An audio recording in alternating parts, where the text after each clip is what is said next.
எந்த பக்கம் திரும்பினாலும் ஆபத்து, எந்த பக்கம் திரும்பினாலும் மலை போல பிரச்சனைகள் எழும்பிருக்கிறது. எனக்கு உதவி செய்ய யாருமே இல்லையே, நான் மலை போல நம்பின மனிதர்கள் எல்லாம் என்னை கைவிட்டு விட்டார்கள், எனக்கு உதவி செய்ய யாருமே இல்லையே என்று ஒரு பெரிய விரக்தியுடன் சத்தத்தை கேட்டுக் கொண்டிருக்கிறாயோ, நான் பிரசங்கித்துக் கொண்டிருக்கிற இயேசு கிறிஸ்து இக்கட்டிலே உனக்கு உதவி செய்ய அவர் போதுமானவரா இருக்கிறார். மனுஷனெல்லாம் நம்பாதீங்க. இந்த சங்கீதக்காரனாக தாவீது ஒரு வார்த்தை அழகா எழுதுறாரு பாருங்களேன்.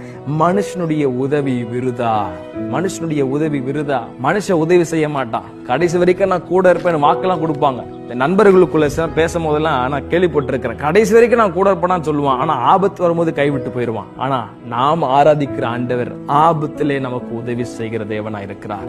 ஒருவேளை அதை பார்த்து கொண்டிருக்கிற அநேகர் பலவிதமான ஹர்ட்டிங்ஸ், பலவிதமான கஷ்டத்தோடு நம்பின அநேக மனிதர்கள் என்னை விட்டு விட்டார்கள், இனி யாரை நம்புவதே தெரியல என்று ஒருவேளை ஒரு கேள்வியோடு பார்த்து கொண்டிருக்கிறீர்களோ, இயேசு கிறிஸ்துவை